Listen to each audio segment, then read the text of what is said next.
and you are on tonight. So Q&A time tonight. So I'm going to go through the questions. So first question was on leaky gut and IBS. So leaky gut and IBS.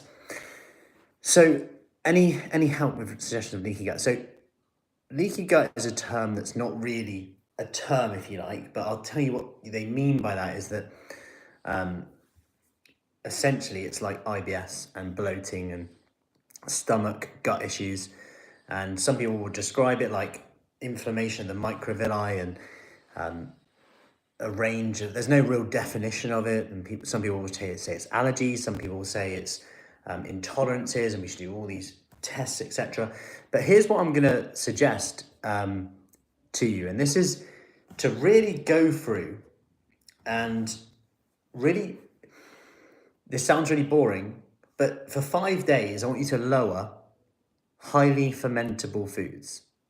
So foods with a higher fermentation potential. So if we break these down, and I'll put a link to this if you want it, comment below with fermentation, that word, and I can send that to you. But essentially, if we go through the food group, so protein foods, these do not ferment. They don't require fermentation. It's like meats, eggs.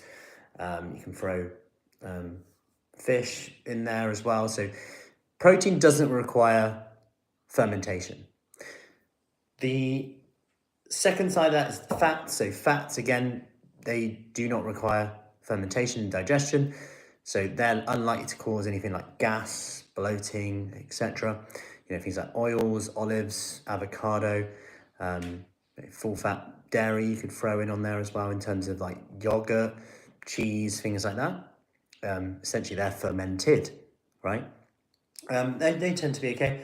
Then you've got vegetables. So most veg, especially greens, are generally okay in this instance. You want to be wary of the culprits. We can talk about it now, right? Brussels sprouts this time of year. Brussels sprouts, broccoli, generally raw vegetables might cause a bit of an issue. And then you've got the food group that requires the most modification, which is, yeah, you guessed it, carbohydrates. So, and this is where you almost want to go the opposite. I want you to try this for 5 days because people talk about leaky gut, IBS, etc. And this is something that I know from working with lots of dietitians and looking at research as well, but also talking to people who work in the NHS and in IBS clinics, and they see massive results of this. And this is to almost do the opposite of what you hear quite often with this. So instead of high fiber, like whole grains and beans, legumes, you would go with very low fiber, higher GI, so high glycemic index, low fiber, starchy carbohydrates. Generally, a lower carbohydrate diet is better anyway for this instance, because carbohydrates by nature are the foods that require more fermentation. But if you choose things like corn cakes and corn, rice, if you were going to jasmine rice instead of whole grains. So if you had jasmine rice, higher GI, less fiber compared to say basmati or brown rice, you're going to get less fermentation and generally it's a bit nicer on the gut. Maybe some sourdough bread, a few slices, fine. Don't overdo it is what I would say with that though. Try that for 5 days, as boring as it is, and see how you go is what I would suggest. That would be my suggestion on that. Hopefully that makes sense on there. Let me know. So if you're coming in, by the way, live, put a hello in the comments. Let me know you're in. If you have any questions on live, do comment below as well. So number two, what to do if you feel you don't deserve to feel good and have time for you. This is a really interesting one. And it came up today actually. And what I'm going to say to this is sometimes we get in this space and it's a case of what if we didn't actually have to deserve to do it? What if we didn't actually have to deserve to do it? What if even if I don't deserve to do it, I'll do it anyway? Even if I don't deserve to do it, I'm going to do it anyway. what would happen if we had that mindset today? That even if I didn't want to do it, I'm still going to do it today. Even if I don't deserve it, I'm still going to do it anyway. What would be different then? How are we doing, Kate? What would be different then is what I would say. If you have any questions, by the way, just let me know. And another part of this is what I want to touch on is when we say things like, you know, I would do that, but it'll be pointless. This is a good opportunity to remind yourself that that's an opportunity to act differently. Next time you say, oh, I haven't got time for that. You know, there's no point doing 10 minutes. There's no point doing 1 minute. Oh, I've messed up now. There's no point. I might as well start again tomorrow. I might as well just finish the packet. That's a great opportunity to catch yourself and go, this is an opportunity to put my old beliefs to bed and actually act differently. Act like the person I want to be, the person who's more in control of their food, the person who's fitter, stronger, the person I want to be 100 days from now. This is an opportunity to act like that. And that is quite exciting. So I hope that helps in there and helps us to think a little bit differently. I know you've got a few questions, Kate, as well already, which I'll come on to. I don't think I've answered yours yet, so that's good. Next one. I'm struggling to get into exercise habits. I just don't have time and then think, what's the point? So that is exactly what I just said. So if you're struggling to get into exercise habits and don't have time and think, what's the point? Remember, ask this question. If not now, when? Because there might be a situation in your life you can't fit it in now. So if not now, when could you do it? Then the question is, what will you do? If not now, when and what will you do? The reason I ask, what will you do, is because you need to remind yourself that you can just do 1 minute. You can just do 1 minute. And every time you say that's pointless, great, I want you to do the pointless things. And see how many times you can do that pointless thing. Before you know it will add up. I promise you that. So give that a try and then come back once you've done those pointless things, is what I would say. Right. Good evening, Sandra. Good evening, Claire. How are we doing? If you've got any questions, by the way, do put them in the comments. So, next question. As a newbie, how do you know if you're doing exercise correctly, in correct position to get the most out of it? Thank you. So, this is where coming into sessions, us coaches at Fruity Fit, we will always be looking at your form and we will let you know 100% if you aren't doing it. That's why we have small groups. Like, form is like one of those things for me where it's like, if someone's not doing it right, it's like, it's like, I can't allow you to, I can't look at it. I'm like, right, we've got to sort this out. And it's for safety, effectiveness. And from home as well, even if you can't come in, then you're looking at, okay, have you tried the back to basic sessions? Monday, 8 a.m., Friday, 8 a.m., do it on replay, whichever muscle group. The technique sessions as well on a Saturday with myself. We break down the exercise here in these sessions. We break it down whether you can't get to the floor, whether you're on the wall, whether you're on the floor, whether you want to stay standing. We break this down. Then we break it down how to progress it. So as you get fitter, as you get stronger, how can I progress? How can I push it a little bit more? That's how you'll know. And the great thing about resistance exercise is as you get fitter, as you get stronger, as you do more repetitions, this is a good opportunity to recap on the form anyway. Like even me, like I've been training years, but I'll still go through stages and where I'm like, right, I'm getting a bit sloppy here. I'm chasing numbers. I'm chasing how many reps can I do? How fast can I do it? Once I've slowed it back down, all of a sudden I'm like, oh yeah, I'm feeling it again now. I need to keep my elbows in. And you might have seen, Kate, I did that video on how to push up only yesterday, but these break it down like how we'd want you to do it. Does that make sense, Kate? Do you have any questions on that? Somebody asked a question. Okay, cool. That's fine. Does that make sense then on there? Yes, good. Thank you. Perfect. Cool. Let me just get that next question up. Who asked that question? Steffi asked that question. Yours is the next one down.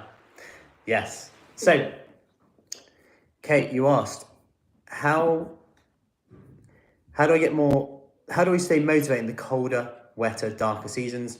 Animals bulk up in the winter and I don't want to do the same, but it is tempting. Yeah, absolutely. Like, let's start off by saying, actually, it is a little bit harder in the winter, for sure. Like, things are like slightly stacked against you a little bit hormonally, if you like by having darker periods, you're probably going to get lower step count unless you go for a walk in the dark or in the day. Like, you've got to be aware of that. And then it's a case of, okay, what can I do here to stay motivated? So stay motivated would be the same question as now. Where do I want to be 100 days from now? What happens if I don't do the things I know I need to do? What are the benefits of achieving this goal? What are the costs if I don't hit that goal? The same motivational questions, I would ask the same things. As we get into colder, wetter, darker, yes, it becomes harder. That's where we need to go. 5, 4, 3, 2, 1. What do I want to do in that moment when I'm getting up in the morning? Then we've got to set our intentions for the day. What's actually doable? It might be, and this is okay, by the way, that you set different goals for winter slightly than you do for summer in terms of what you do. So for me, my step target is not going to be the same. It's just not going to be the same. My step target in the summer was not a target. It just happened naturally because I didn't have a car and it was broken. But now it's going to be darker. All of a sudden, it's going to be a lot different. And the car's probably going to be back soon as well. So there's going to be that temptation to drive. Although, when it's cold, wintry, wet, I'm not going to probably want to walk so much.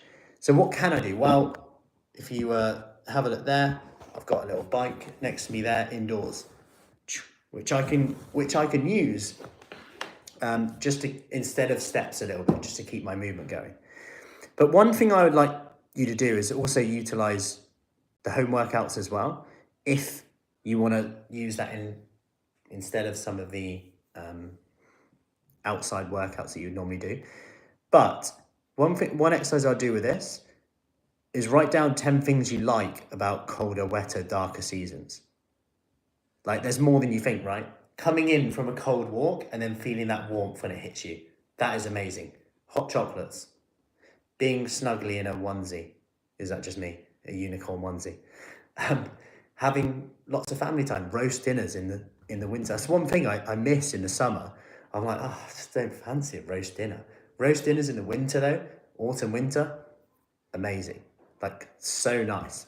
Family time, there's lots more time in terms of social events, get-togethers in the house. Wintry walks, nice. Wrapping up, getting out for a walk. Yes, granted, it can be colder, but there's nothing about that. The crisp mornings, those crisp mornings, can't beat that. Write down the things that you like about that season. Because sometimes almost asking the question, how can we stay motivated as we go into colder, wetter, darker, that could be associated with looking for more negative things around that. And by default, we're biasing our chain of thought to go, this is going to be negative. So sometimes it's about looking into that side of it. Like, winter is a great opportunity to explore more online home workouts a little bit. As it's darker, you might not want to go for a walk, but actually, you know what? I'll do a stretch session. Never do stretching. Great. What an opportunity to stretch. I can't bother to go on the online when it's summer. I want to get outside. But in the winter, I could roll out. It might be warm if the heating's just clicked on. You're in your dressing gown. You don't want to get out of it yet. You could do stretching. You could do something to get moving in that morning. Use it as an opportunity to try new things as well. And then you can correlate that. You can associate that with actually more positive habits. Does that make sense? Yeah, cool. Yeah, it's really good. Thank you. Perfect. And yeah, make that list. It's a good thing to do, actually, because it puts you in a different mood. It's like, oh yeah, I'm looking forward to that. Fire. Going to the pub with a fire. That's like childhood memories, but yeah. That's true. And Christmas. Yeah, Christmas. I didn't want to say it. I wanted you to say it. Now you've said it. You've opened up the discussion. Sandra asks, is orange juice good or bad for you? that might come into my next question here. Thoughts on a low GI diet. So orange juice, is it good or bad for you? Generally, liquid calories don't offer much, if I'm honest. So liquid calories just don't offer much because they don't keep you full up, and the research pretty much shows that they can, if anything, stimulate hunger. Other than whey protein and dairy, apart from that, it tends to not be positive. That said, ultimately, good or bad is a difficult thing to define because let's say you haven't eaten much that day, you don't have much carbs in your diet, and you want to have orange juice as part of that, great, have it. But if you're looking to lose body fat, that would be an easy or seemingly good way to reduce calorie intake without reducing your volume of food. If you compare a glass of orange juice to a black coffee or water or sugar-free squash, you're talking there maybe 120 calories, 30 grams of sugar or whatever. That could have an impact on our hunger levels, on our satisfaction with that. And of course you can get vitamin C from a variety of sources, vegetables, potatoes, salad, berries, you name it. And that brings me to thoughts on a low GI diet. So GI is essentially glycemic index, and this is a measure of how your blood sugar level rises in response to ingesting a food. So for example, you've got glucose, which is at the top, which is like pure sugar. Like if you come down a bit, you've got like things like Haribo, pure sugar. You've then got at the bottom of that, like protein and fats wouldn't even really be on it. But if you think of low GI carbohydrates like porridge, oats, etc., they'll be quite low. Now, you might think, well, should I eat a low GI diet then? But the problem is we eat meals and not foods. We eat meals, not food. So, and I'll give you an example of this. If I eat a carrot on its own is high GI. Does that mean it's bad? Because sweets are high GI. But if I eat cake, because it's got fat in it and sugar in it, the fat slows down the glycemic spike, if you like, which means that the total glycemic load is actually different because I'm not getting as much of a spike. So technically it's lower GI than a carrot. Does it mean that I should eat cake instead of carrots? Or no, of course not. The only place I see its relevance is really in certain conditions in diabetes would probably be the only relevance of that. Aside from that, I wouldn't worry too much. It's less about the spikes, more about what you're doing around to control your blood sugar over time.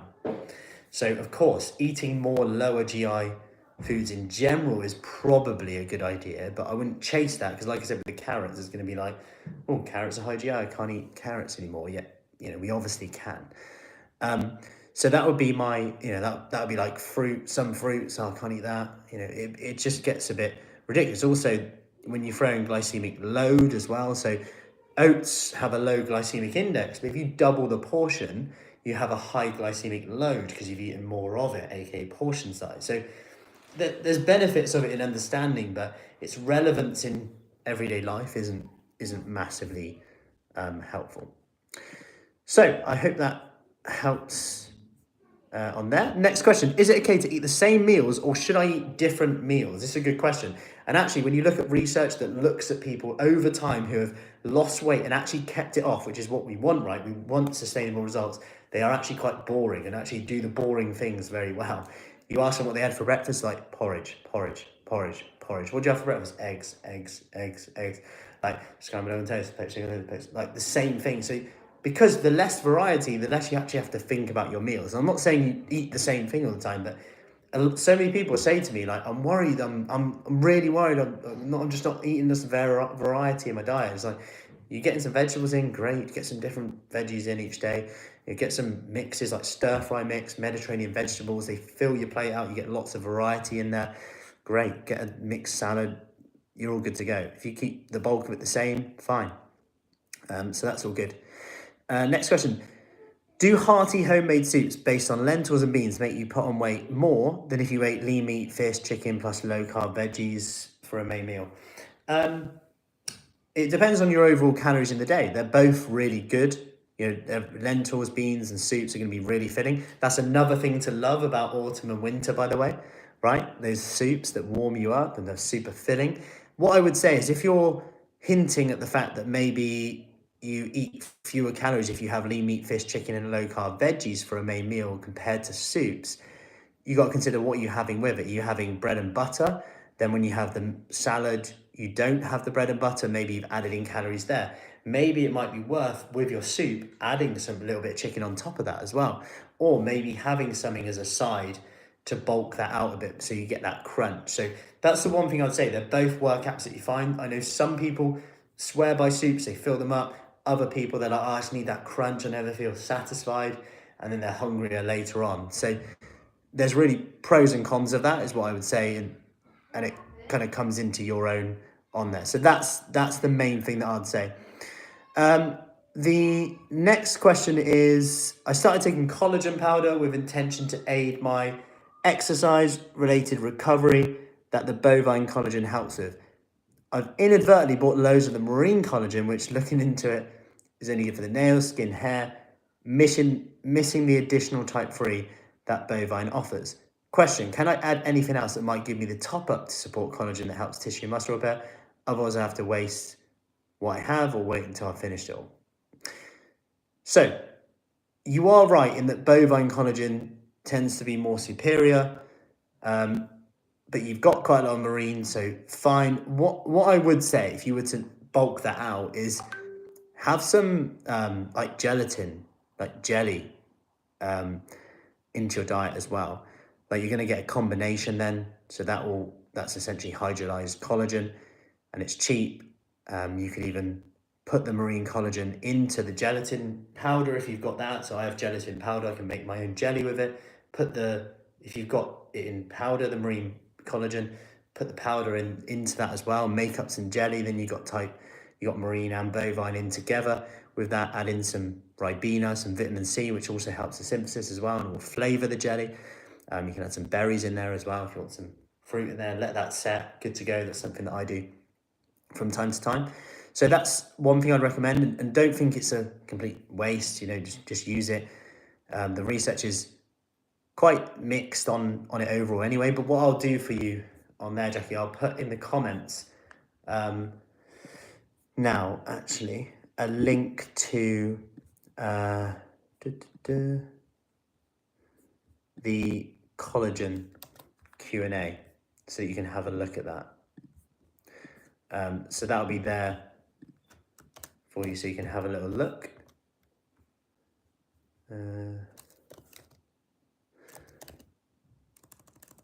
I'll put that collagen Q&A in the comments for you and at the top so you can see that.